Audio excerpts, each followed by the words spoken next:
vez eu cumprimento os irmãos com a paz do Senhor Jesus. Vamos ler a palavra do Senhor, no mesmo texto que nós lemos na abertura do culto desta noite, Salmos, capítulo de número 128. Hoje estamos começando aí uma campanha, de segredos para a reconstrução familiar. Nós vamos falar um pouquinho sobre esse tema, esse texto, O texto áureo do capítulo 128 de Salmos diz assim: aquele que teme a Deus será abençoado na sua família. Bem-aventurado é aquele que teme ao Senhor e anda nos seus caminhos. Pois comerá do trabalho das suas mãos, feliz será e te irá bem. A tua mulher será como a videira frutífera aos lados de tua casa. Os teus filhos como plantas de oliveira à roda da tua mesa. Eis que assim será abençoado o homem que teme ao Senhor. O Senhor te abençoará desde Sião, e tu verás o bem de Jerusalém em todos os dias de sua vida. E verás os filhos de teus filhos, e a paz sobre Israel. Amém? O salmo que nós acabamos de ler, ele fala sobre a bênção de Deus sobre a vida do homem que teme ao Senhor. E nós sabemos muito bem que nos dias em que estamos vivendo, que o diabo ele procura lutar e destruir a família. A família é um projeto de Deus. Sempre digo que antes de Deus instituir a igreja, ele instituiu a família. E por isso é que Satanás luta constantemente para destruir a família, porque é ali que está o primeiro projeto de Deus. E se nós lermos vários textos, ele vai nos falar que o propósito de Deus é abençoar a família.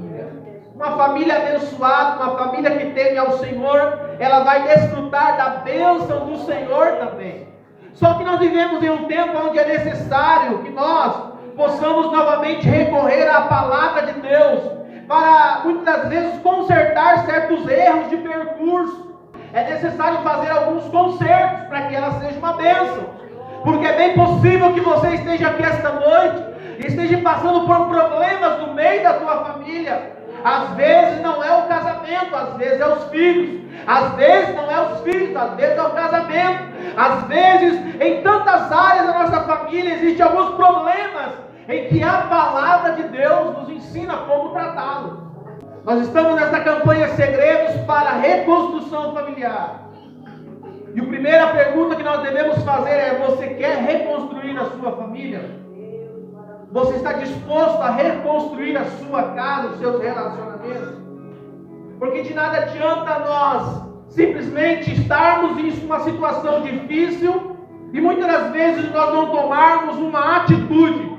E aí é importante isso, porque a palavra de Deus ela tem poder, a oração ela tem poder, a campanha ela tem poder, Deus ele tem poder. Porém Deus só pode fazer, Deus só vai fazer a partir do momento em que eu me posicionar e dizer: Senhor, eu quero, Senhor, eu preciso, Senhor, eu desejo, Senhor, eu quero que o Senhor transforme a minha vida. Ou seja, se eu disser: Senhor, eu não quero mudança, eu não quero mudar, eu não quero ser alcançado, eu não vou mudar, aí a partir deste momento Deus ele não pode fazer nada nas nossas vidas.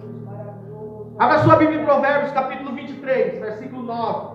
Não fales ao ouvido do tolo, porque desprezará a sabedoria das suas palavras.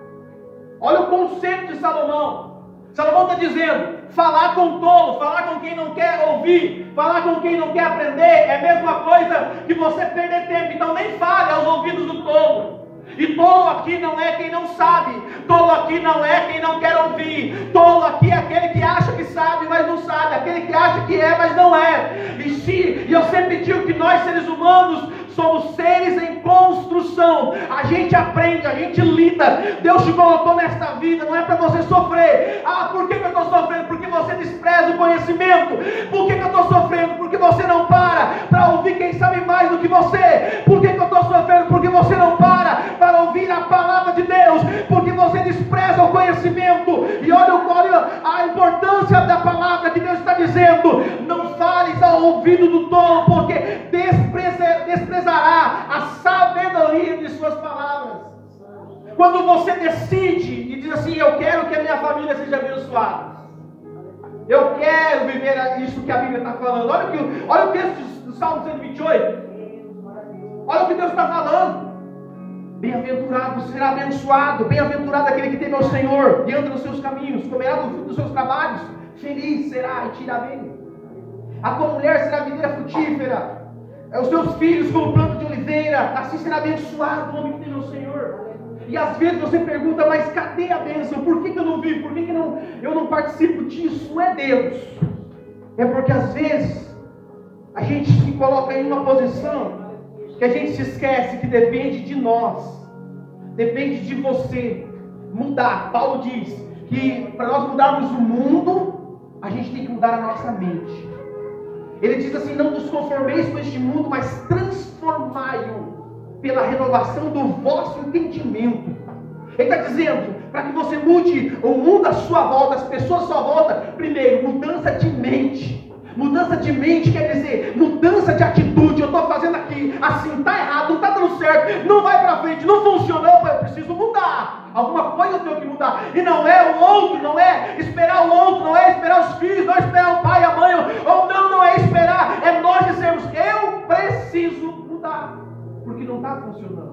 Aí sim a gente vai viver isso aqui. Bem-aventurado, abençoado, próspero. Você vai comer do fruto do teu trabalho. Deus vai te abençoar. A sua mulher será abençoada. Seus filhos serão abençoados. A nação será abençoada. E olha a bênção de Deus sobre toda a sua casa. Então o primeiro ponto que nós devemos perguntar é: você quer reconstruir sua família? E a segunda pergunta é praticamente diante dessa é: você quer se submeter à palavra? Porque não há milagre sem palavra. Não existe bênção sem a prática da palavra. Se alguém te prometer e dizer: vem aqui, eu vou orar por você e você vai ser abençoado, mentira. A palavra, ela precisa ser colocada em prática. Se alguém disser: deixa eu profetizar, mentira. A maior profecia é a palavra. Se você despreza a palavra, não tem como ser abençoado. Porém, se você se submeter à palavra, Deus está prometendo: eu vou abençoar a tua casa, eu vou abençoar a tua família, eu vou abençoar teu casamento, eu vou abençoar teus filhos. Porém, eu preciso me submeter à palavra de Deus. Eu preciso colocá-la em prática. E se submeter aqui é importante, por quê? Porque hoje os problemas familiares, hoje o que mais acontece no meio do povo que serve a Deus. E aí você vai dizer: por quê? Que a igreja, por que Deus permite? Não é que Deus permite. Porque hoje a gente tem muitas pessoas que sabem. Hoje, nos relacionamentos, casamento, criação de filhos e outras áreas mais, você vai conversar com alguém, aconselhar alguém, ele vai dizer: eu sei. Você vai pregar para alguém que está passando o caminho de Deus: eu sei. Mas a diferença de eu sei e de dizer eu pratico é muito grande. E conhecer as Escrituras, não importa o quanto você conhece, não estou desprezando o conhecimento, aprenda mesmo, mas não adianta de nada aprender e nunca colocar em prática, porque não funciona. A Bíblia precisa sair simplesmente desse livro que está escrito aqui e tem que começar a viver na minha vida. Minha vida tem que ser a prática da palavra de Deus, porque de nada adianta termos doutores, termos pregadores, termos pessoas que conhecem tudo, mas aí não tem problemas de se relacionar uns com os outros, porque a Bíblia é prática. Olha para você ver Mateus capítulo 7, versículo 24 e 25. Olha o que Jesus diz: todo aquele, pois, que escuta estas minhas palavras e as pratica, assemelhá-lo-ei a um homem prudente, que edificou a sua casa sobre a rocha. E desceu a chuva, e correram rios, e assopraram ventos, e combateram aquela casa, e não caiu, porque estava edificada sobre a rocha. Um homem construiu uma casa, edificou a casa sobre a rocha, deu vento, chuva, tempestade, e a casa permaneceu de pé. Esse é o homem que ouve as palavras e as pratica. Então, se você quiser ter a bênção de Deus, não é só ouvir, porque, como eu disse, nós sabemos. Às vezes você sabe, tem pessoas que, se você conversa aí fora, vai citar textos, versículos, e vai dizer: eu sei. Às vezes eu estou pregando aqui, você vai dizer: tudo que você está pregando eu sei. Porém, a diferença não é se você sabe. Deus quer saber se você vai se submeter à palavra, se você quer colocar Porque se você colocar ela em prática, foi lido, você será como homem ou como mulher que ouviu a palavra, colocou em prática, veio o problema, veio a dificuldade, veio a adversidade, bateu na tua casa, mas a casa não caiu. Agora continua o texto, versículo 26 e 27. Olha o homem que ouve e não pratica. E aquele que ouve essas minhas palavras e as não cumpre, compará-lo-ei ao homem insensato que edificou a sua casa sobre a areia. E desceu a chuva, e correram rios, e assopraram ventos, e combateram aquela casa, e caiu, e foi grande a sua queda. Você reparou que o mesmo vento que bateu na primeira casa, bateu na segunda. A mesma chuva que bateu na primeira casa, bateu na segunda. Os mesmos ventos, os mesmos problemas vieram nas duas casas. Só que uma caiu e outra não caiu. Por quê? Porque a estrutura que ela estava colocada, no que ela estava firmada. Se você firmar com a família, teus relacionamentos, no teu achismo ou no achismo de outras pessoas, ela vai cair. A intenção pode até ser boa, mas ela vai, um dia ou outra casa vai, literalmente a casa vai cair. Agora, se você alicerçar a tua família, teus projetos na rocha, e a rocha é Cristo, e Cristo é a rocha, se você firmar ela em Cristo, vai ouvir o vento, o mesmo vento que vem para o mundo, vem para você, porém a casa permanece de pé, porque nós estamos alicerçados na palavra, estamos alicerçados em Cristo, estamos alicerçados nos seus ensinos. Então, se você colocar em prática, não está falando que não vai vir o problema, vai vir o problema, mas você vai permanecer de pé. Porque Cristo é a rocha. Então a grande diferença de você saber e praticar, e é o que o Senhor sempre cuidou disso. Como eu disse, não despreze o conhecimento, só que procure também colocá-lo em prática. Procure viver, porque o viver a palavra é importante e interessante. Porque muitas coisas, muitas pessoas serão alcançadas, não é por uma bela pregação, mas por um bom testemunho de vida. Seja um homem de Deus, uma mulher de Deus. Seja um homem íntegro, um homem temente a Deus. Seja uma mulher temente a Deus, obedeça, seja submissa à palavra. E você verá a bênção de Deus sobre os teus relacionamentos. O primeiro ponto importante que nós precisamos entender para reconstruir nossa família: nós somos maus. Eu e você somos maus. Não há bom aqui.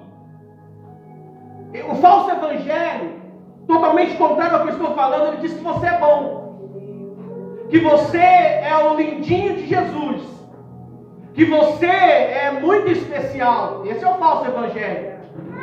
Porém, o que a gente precisa entender é que nós somos maus. E não é eu que estou dizendo, é a Bíblia. Por que eu careço de misericórdia todo dia? Porque eu sou mau, você é mau.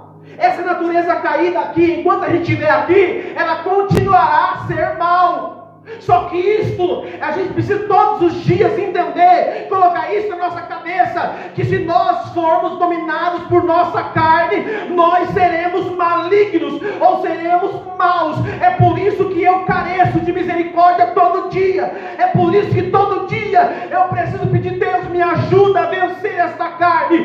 Por que a Bíblia diz que nós teremos um corpo transformado? Porque enquanto você viver aqui, você tem desejos às vezes que não agradam a Deus, a tua língua fala coisas que não agradam a Deus. É por isso que Deus vai transformar nosso corpo, essa velha natureza, este corpo pecaminoso será transformado para se encontrar com Deus. Mas antes disso, eu preciso entender que eu sou mau. Agora, se você entender que você é mau e você precisa de Jesus, todo dia você vai dizer: Jesus, me ajuda, eu não consigo vencer. Senhor, é um problema, é um vício. Deus te conhece. O que Ele quer que você entenda é que você não, sozinho você não vai conseguir dizer: Jesus, me ajuda. Isso quer dizer humildade ou humanidade. Colossenses 3, abre aí Colossenses 3, 8, 8 ao 10. Louvado seja Deus. Mas agora despojai-vos também de tudo: da ira, da cólera, da malícia, da maledicência, das palavras torpes da vossa boca. Não mintas uns aos outros, pois que já vos despindes do velho homem como os seus feitos, e vos vestistes novo, que se renova para o conhecimento, segundo a imagem daquele que o criou. Olha o que Paulo diz. Paulo está falando para os cristãos gentios. E ele diz assim, olha, agora despojai, tira a veste, é como você tirar uma veste. Olha o que ele está dizendo, não é Deus que tira a nossa veste. Ele está dizendo, despojai-vos de tudo. Ele vai citar algumas coisas, da ira, da cólera, da malícia, da maledicência, das palavras torpes da sua boca. Olha que interessante, por que Paulo está falando isso? Porque tem coisas que nós temos que tirar. Não é Deus. O evangelho é prática. Os mesmos desejos que você tem quando está no mundo, você vai ter quando está dentro da igreja. Porque é prática. É você todo dia dizer, eu não quero, eu tenho a prática de mentir, eu não vou mentir. Eu preciso lutar contra a minha carne. Eu tenho a prática de ficar irado com as pessoas, eu preciso controlar isso.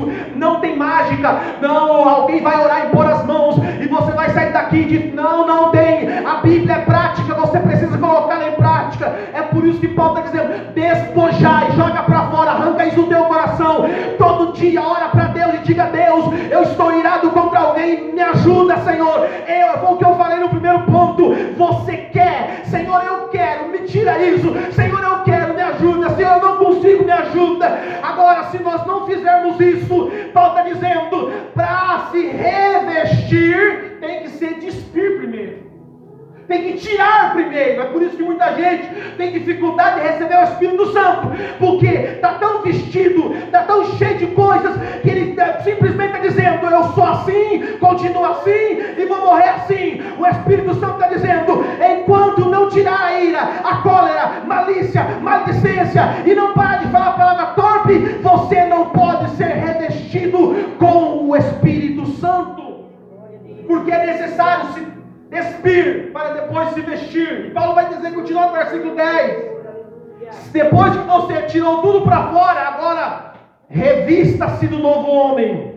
Agora vos revistais do novo, que se renova para o conhecimento, segundo a imagem daquele que os criou. E Paulo vai dizer no versículo de número 12, olha, revesti-vos como eleito de Deus, santos, amados, de entranhas de misericórdia, de benignidade, humildade, mansidão, longanimidade, suportando uns aos outros, perdoando uns aos outros. Se alguém tiver queixa contra outro, assim como Cristo vos perdoou, fazei vós também. Olha que interessante, Paulo está dizendo que para a gente se revestir, a gente tem que se despir, porque a gente a nossa natureza é pecadora, nossa natureza ela é maligna. Ou seja, se você desejar guardar ira, você vai ser maligno todo o resto da sua vida. Se você desejar guardar rancor, isso vai te contaminar ao ponto de te matar. Quem guarda rancor é semelhante àquele que toma um veneno esperando que o outro morra. Ou seja, todo dia você está sofrendo, e não é porque Deus não quer curar, não é porque Deus não quer fazer, é porque você no orgulho diz, eu não quero mudança, eu não vou mudar. E Deus está dizendo, eu não abro mão da minha palavra, eu não abro mão dos meus princípios. Se você quiser, do meu jeito, se você vir, eu curo você, eu liberto você, mas você precisa abrir mão do seu direito, tem que se despir para poder se revestir. Às vezes a gente enfrenta problemas que não é uma situação que viria, a gente às vezes cria certas situações, e aí nós se desesperamos. Deus, e aí a gente entra o evangelho falso, levanta um profeta, revela. Eu creio nos dons espirituais, mas como eu disse, se eu desprezo a palavra, não espere Deus revelar você, porque a maior revelação é a palavra. Mas eu desprezo a palavra, eu não busco a palavra, enquanto está pregando a palavra eu estou distraído, eu estou fazendo tantas coisas, e aí eu espero que Deus me revele. Não, a palavra está dizendo, a bênção é para você e para a tua família, mas para isso você precisa se despir, você precisa tirar para fora alguns sentimentos, para que você se revista do novo. É a Bíblia falando. Nós somos maus. Gênesis 6:5. E viu o Senhor que a maldade do homem se multiplicaria sobre a terra, e que toda a imaginação dos pensamentos de seu coração era só má continuamente. Deus viu que o homem, a maldade do homem se multiplicava. E aí, se você continuar o texto, você vai ver que Deus falou assim: me arrependo de ter feito um homem. Um pregador muito famoso disse assim: Deus falou, não me arrependo de ter feito um homem na terra, eu queria ter feito um homem no céu. Mentira, heresia. O homem, por causa do pecado, ele era diariamente, ou seja, todos os dias, a imaginação dos pensamentos do coração dele era mal. É o que muitas pessoas hoje levantam, às vezes, maquinando mal contra o próximo. Era exatamente isso. Ou seja, o homem precisa entender: se eu dar lá essa velha natureza, eu sou mal, você é mal. Mas espera lá, não está perdido ainda. 1 João capítulo 1, versículo 3, 12. Não como Caim, que era do maligno, e matou o seu irmão. E por que causa matou? Porque suas obras eram más e do seu irmão justas. Olha a inveja do coração de Caim. Caim estava tão duro no coração dele, que Deus apareceu para ele, antes dele matar o irmão. Capítulo 4 de Gênesis. Olha, eles vieram sacrificar a Deus. Deus não recebeu o sacrifício do Caim. O Caim se irou. Se irou aqui é ser dominado, porque a carne tem propenso para o pecado, para o erro. Ele se dominou, se encheu de raiva. E ele já projetou na mente: eu vou matar meu irmão, porque se Deus não receber meu sacrifício, vou matar meu irmão. Olha só, Deus desceu e falou assim para Caim: ô Caim, se tivesse feito certo, não haveria aceitação para você? Ô Caim, você fez errado. Ô Caim, teu princípio está errado, teu propósito de adoração está errado, Caim. E aí Deus disse: mas se bem fizeste, haveria aceitação para ti. Mas se mal fizeste, o mal já está à porta, e sobre te dominará. Ele está dizendo: Caim, se você alimentar esta maldade, Caim, a maldade já está te dominando. Ou seja, Caim, ele simplesmente tomou a atitude de matar o seu irmão Abel. E o texto vai dizer: porque ele era do maligno. Por quê? Porque ele não quis ouvir a voz de Deus. É por isso, meu irmão, que a gente precisa ser humilde, às vezes, ao ponto de parar e ouvir alguém, um conselho, uma palavra. Porque se nós dermos lado para esta velha natureza, nossos caminhos podem ser terríveis. O final pode ser terrível. Porque nossas obras, sem Deus, ela é mal. Lucas capítulo 11, no versículo 13. Jesus vai falar agora. Mas você é bom. Você é o centro do coração de Deus. Olha o que Jesus vai dizer. Lucas 11, 13.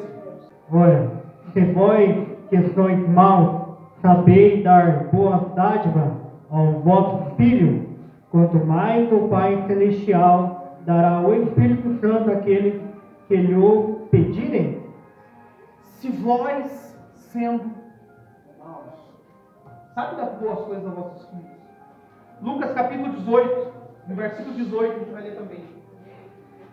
Acontece algo extraordinário. Jesus depois fez vários milagres, a fama dele correu para tudo que é canto.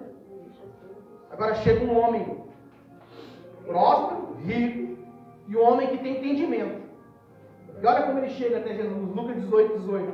Perguntou-lhe um certo príncipe, dizendo: bom mestre, e que hei de fazer para herdar a vida eterna? 19. Jesus lhe disse: por que me chamas bom? Ninguém é bom, senão um que é Deus. Não há ninguém que é bom, senão um só que é Deus. O que Jesus está ensinando aqui? Que a natureza nossa, por causa do pecado, se tornou mal. E bom, de fato, é só Deus.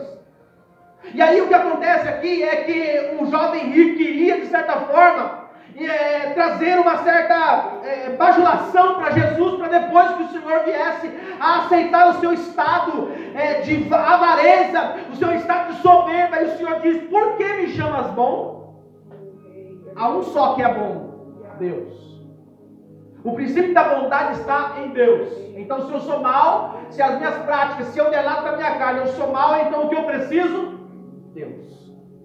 Todo dia eu preciso de Deus. Ah, mas eu aceitei Jesus. Todo dia eu preciso de Deus. Eu preciso de Deus, me ajuda. É mais um dia. Deus vai vir os desviados por aí. Vai vir os filhos de Belial pelo meu caminho. Então me ajuda, Senhor. Não deixa eu escandalizar. Não deixa eu fazer segundo as minhas vontades. Senhor, me ajuda. Porque se eu fizer segundo a minha própria natureza, eu vou acabar pecando. Então, Senhor, me ajuda.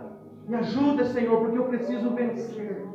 Me ajuda porque eu preciso testificar da sua presença na minha vida. Romanos 3, o capítulo 23 e 24, Paulo também vai ensinar que todos nós, sem exceção aqui, somos pecadores. E por causa do pecado, a gente estava afastado de Deus. Romanos 3, 23 e 24. Porque todos pecaram e destituídos estão da glória de Deus, sendo justificados gratuitamente pela sua graça, pela redenção que há em Cristo Jesus. Todos nós, extintos estávamos da glória de Deus por causa do pecado. Só que aí diz o texto, que nós fomos justificados pela graça, pela redenção que é em Cristo Jesus. O que é graça? Favor imerecido. Eu não mereço graça, porque eu sou mau. Você não merece graça, porque você é mau. Só que a graça é dada a quem não merece. É por isso que você está aqui hoje. É por isso que nós, sendo maus, longe de Deus, afastados de Deus, agora nós somos justificados por meio da graça, da cruz. É por isso que o crente que se esquece da cruz, ele começa a se tornar orgulhoso e ambicioso. O crente que se afasta da cruz, ele é soberbo, ele é presunçoso. Mas o crente que lembra que ele não é merecedor, ele olha para a cruz, todas as vezes que o pecado vem à porta, ele diz: opa, eu não mereço graça, mas a graça morreu no Calvário para me dar vida e vida com abundância. Todas as vezes que alguém me afronta, ele vai dizer: eu poderia falar tantas coisas para você, mas eu entendo que eu fui alcançado pela graça, eu fui perdoado pela graça, eu fui alcançado, então eu não vou dar lugar à minha natureza, à minha carne, porque eu fui justificado pela graça. Paulo diz assim que ele não tinha no que se gloriar, e para que não se gloriasse, o Senhor lhe deu um espinho na carne. Até hoje as pessoas brigam para achar qual é o espinho da carne de Paulo, e Deus ocultou. Só que Paulo disse: para que eu não me gloriasse. Era Deus dizendo: você precisa de graça, eu preciso de graça. A partir do momento que eu disser eu sou bom, porque eu sou o cara, porque eu não faço nada errado, porque eu ando em obediência a Deus, porque eu sou isso, eu sou aquilo. Ah, quanto eu vou precisar da presença de Deus para me convencer que eu sou e preciso da graça de Deus. Eu dependo, eu preciso. Não é porque eu sou uma pessoa diferente, não. É porque nossa natureza é pecadora e ela carece todos os dias da graça de Deus. Nós fomos justificados pelo sangue, somos justificados pelo sacrifício de Deus. Então agora, sabendo que nós somos maus e precisamos sabendo que nós somos maus, o homem é mau, o que fazer então? É entender que eu preciso de Deus. Quem aí precisa de Deus? Nós precisamos de Deus. Por que você vai à igreja? Porque você precisa de Deus. Por que eu vou à igreja? Porque eu preciso de Deus. Por que eu leio a Bíblia? Porque eu preciso de Deus. Porque, como eu disse, se eu deixar essa velha natureza fazer o que ela quer, eu posso me tornar a pior pessoa da face da terra. Porque é natureza, não é demônio, é natureza. O demônio ajuda, mas a natureza humana é terrível. Agora, se você precisa de Deus, você dizer: Senhor, eu preciso do Senhor na minha vida. E agora o que eu faço? É aí que nós precisamos chegar. Quando eu reconheço que eu sou mau, e eu reconheço que eu preciso de Deus, o que eu tenho que fazer é dizer: Deus, me ajuda. Deus, eu preciso de ajuda. Olha o que é interessante, porque Mateus capítulo 22, acha lá para nós lermos. O princípio para você reconstruir tua família, teu casamento, criação de filhos, problema com parentes, vizinhos, até mesmo no trabalho, passa por isso aqui. Primeiro ponto é nós entendermos E nós precisamos de Deus. E olha só o que Jesus fala, nos 4 evangelhos ele fala isso. Mas nós vamos ler Mateus 22, 36. Mestre, qual é o grande mandamento da lei? E Jesus disse-lhe: amarás o Senhor teu Deus de todo o teu coração, e de toda a tua alma, e de todo o teu entendimento. Este é o primeiro e grande mandamento. E o segundo, semelhante a este: e amarás o teu próximo como a ti mesmo. Desses 2 mandamentos depende de toda a lei e os profetas. Olha como Jesus fala ao doutor da lei. Que o grande mandamento de toda a lei é amar a Deus. De todo o coração, toda a tua alma, todo o teu entendimento, todos os teus pensamentos. O segundo é semelhante a esse: amarás o próximo como a ti mesmo. Sabe o que o Senhor está dizendo aqui? Que depende do meu relacionamento com o próximo, depende do meu relacionamento primeiro com Deus. O meu relacionamento com o próximo depende do meu relacionamento com Deus. Vou simplificar para você entender. Se eu estiver mal com Deus, se eu estiver afastado um pouquinho de Deus, o meu relacionamento com você será difícil. O meu relacionamento com as pessoas do trabalho, onde for, será difícil. Agora, quando você começar a intensificar o relacionamento com Deus, orar mais, ler a palavra de Deus mais, buscar Deus mais, você vai começar a ter, não facilidade, mas o Espírito Santo, ele vai começar a te ensinar a agir de forma diferente. Por quê? Porque nos 4 evangelhos Jesus disse: amar a Deus e amar próximo. E ele não coloca aqui: se ame, como os pregadores de hoje. Ame você porque você é o cara, por que que o Senhor não diz isso? Porque ele está dizendo: quando você entender que Deus é amor, e aquele que ama, aquele que conhece a Deus, ele ama, aquele que não conhece a Deus, ele não consegue amar as pessoas. Quando você entender isso, quando eu amo mais a Deus, eu consigo amar as pessoas, tratá-las diferente, eu consigo viver e conviver. O evangelho moderno mentiroso, a pregação do evangelho aí fora está dizendo: se afaste das pessoas, porque elas não podem conviver com você. Se afaste, porque você não pode se contaminar. A Bíblia está ensinando: quando você é de Deus, é você que transforma o mundo, é você que é a diferença. Ah, como Jesus fez tanta diferença! Jesus escolheu 12 discípulos. Um deles, ele mesmo diz, é o diabo. O Judas, que vendeu, mas espera lá, Judas vendeu, e o Pedro, simplesmente, ele olha para o Senhor e diz: eu não conheço ele. Pecado por pecado são iguais. A diferença é, Jesus escolheu os 12 e disse: eu sei quem vai me trair. Porém, você que vai me trair, chega mais perto, porque eu vou te ensinar que o mal que está em você não pega em mim, mas o bem que está em mim, se você quiser, pega em você. Ou seja, você pode viver e conviver com quem você quiser, porque se você foi transformado por Jesus, é você que faz a diferença onde você for, é você que é onde você vai. Alguém vai olhar e dizer: este crente é diferente.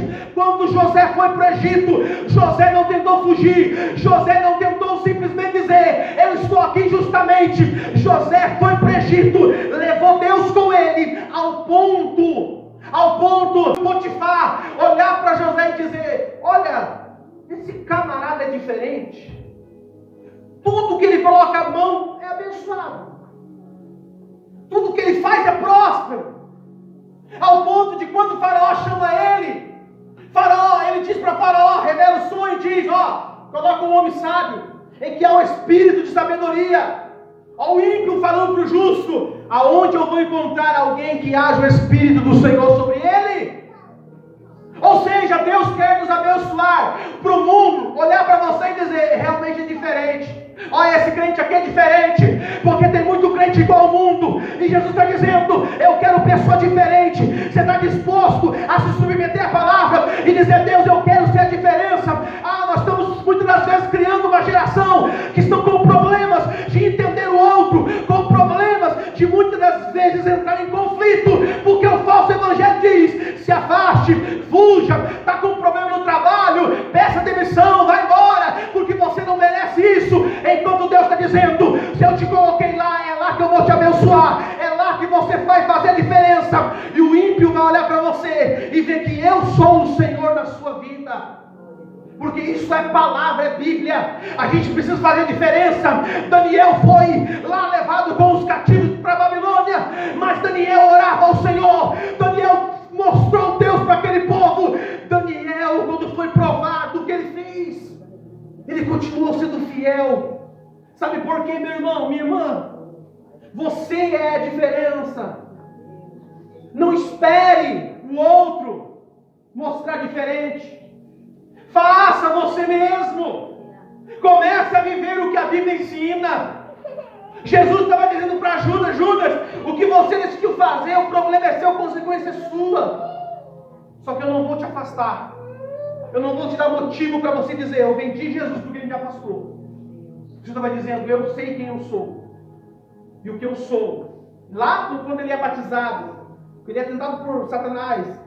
O diabo também tenta fazer isso na mente de Jesus. Se tu és o Filho de Deus, transforma essas pedras em pães. Jesus estava dizendo para Satanás: eu sei quem eu sou. E você não muda o que eu sou. O cristão verdadeiro, ele pode andar, estar no meio do mundo, mas ele não vai se tornar mundo porque ele é diferente. Você pode estar no meio de pessoas que não temem a Deus. Foi lido aqui Salmos 1. Bem-aventurado é o homem que não anda segundo o conselho dos ímpios, nem se detém nos caminhos dos pecadores. Porque este homem é abençoado, é bem-aventurado, ele será próspero. No versículo 4 diz que ele vai ser como uma videira ou uma árvore plantada junto a ribeiro de água. Produz fruto. Por quê? Porque ele é diferente, porque ele tem Deus. Tem gente que não tem Deus lá onde você trabalha, lá onde você estuda, onde você vai. E Deus te colocou lá para dizer: você tem Deus, você é diferente. Mostra para eles que você tem Deus. Por quê? Porque essa diferença ela se pauta no conhecimento que eu tenho de Deus. Quem é Deus? Como eu me relaciono com Deus?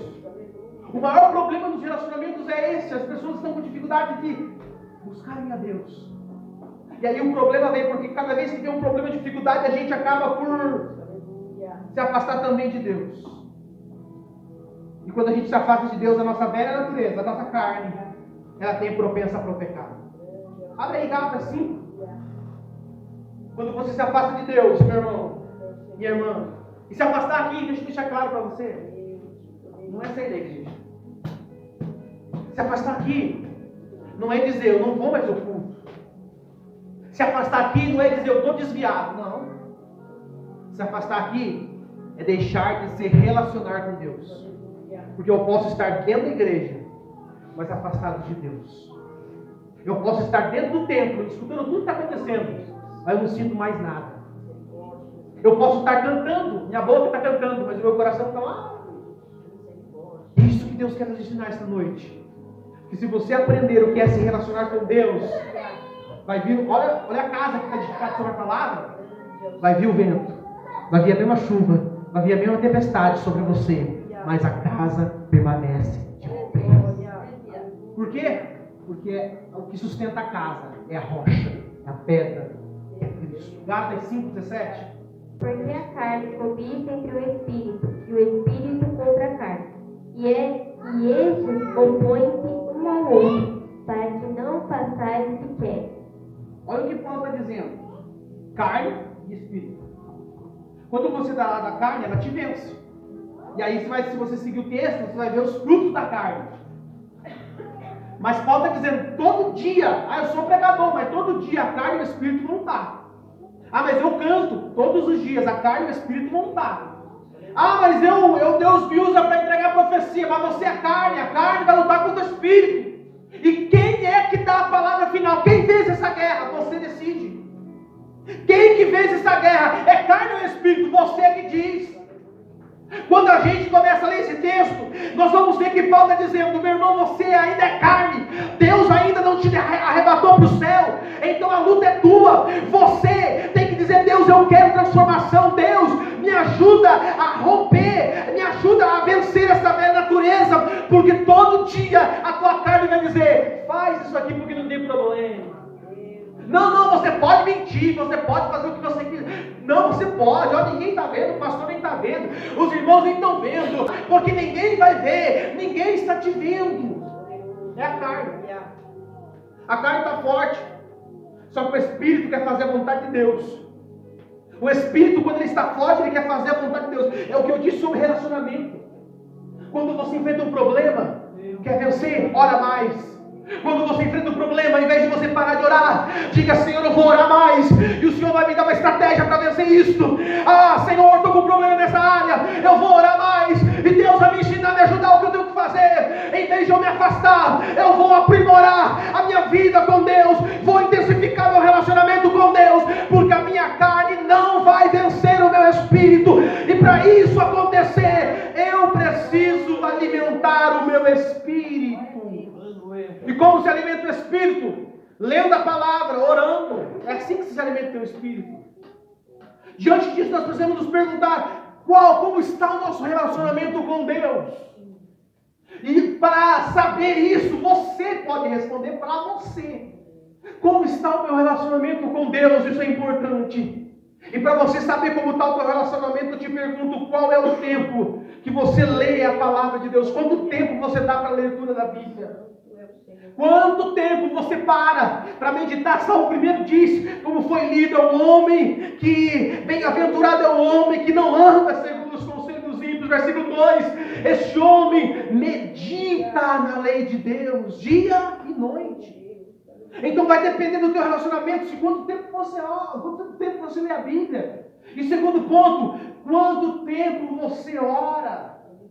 A oração, em 1 Tessalonicenses, não vou nem pedir para você ler porque é muito curto o versículo. 1 Tessalonicenses capítulo 5, versículo 17, Paulo diz: orai sem cessar. Orar sem cessar é estar constantemente. Não quer dizer que você tem que passar o dia todo orando. Você não pode passar um dia sem orar.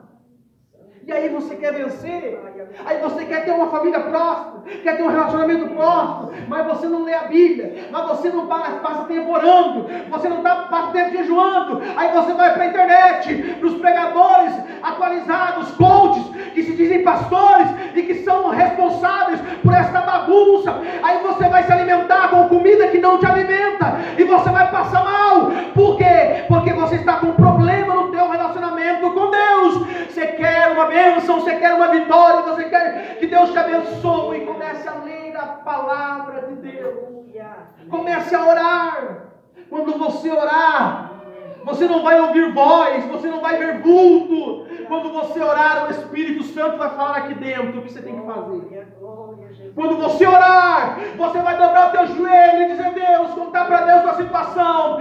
Ninguém vai ligar para você e dizer: olha, Deus me revelou. Não, você vai sentir o que eu tenho que fazer, é isso aqui.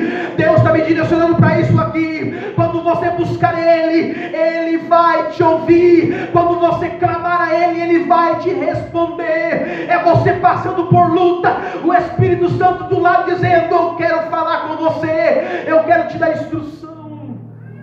Mas você precisa me ouvir. Você precisa intensificar o relacionamento com Deus. Atos 3:1.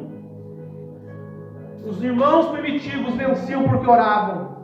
Pedro e João subiram juntos ao templo à hora da oração, a nona. A hora da oração. Qual é a tua hora de oração? Você quer vencer e fala que o diabo é forte. Não é que o diabo é forte, é que a minha vida com Deus está fraca. Porque a hora da oração aqui, os discípulos tinham aquele propósito. Eu acabei de falar sobre homens de oração. Alguém lembra o tema do ciclo de oração, trabalho do ciclo de oração passado? Pode citar? Poder da oração. Qual é o versículo? O que estava escrito? Alegrai-vos na esperança. Sede paciente na tribulação. E perseverai em oração. Mas está aqui. Qual é o meu problema? Se está aqui. Por que eu quero que Deus me revele se está aqui? Olha o segredo aqui. Você está entendendo como é que o diabo trabalha para destruir nossa vida? Você está entendendo como que Deus não vai enviar profeta, servo, aquele que não, Deus não estou vendo, está vendo nada. Deus não falou nada. A Bíblia está dizendo já. Você quer vencer? Não espere o profeta. A Bíblia está dizendo: alegrai-vos na esperança, sede paciente na tribulação, persevera em oração. Pronto, o milagre vai chegar. Se você seguir isso aqui, não é simplesmente a gente achar que Deus tem que usar alguém para falar para mim, não. Se a Bíblia já está falando: alegrai-vos na esperança, paciência na tribulação, persevera em oração. Você quer vencer? Siga isso aqui. Agora a gente começa a ter problema, tribulação, a gente acha que não, mas é o diabo, é isso, aquilo outro. Mas Paulo mesmo vai dizer que a tribulação produz o quê? Paciência. Você quer paciência? Deus vai enviar tribulação para você. Você quer tribulação? Não quer tribulação. Mas como que você vai ter paciência? Você está entendendo? Se você separar as pessoas que você acha que tem problemas de você, você nunca vai aprender a crescer, a amadurecer, porque você foge.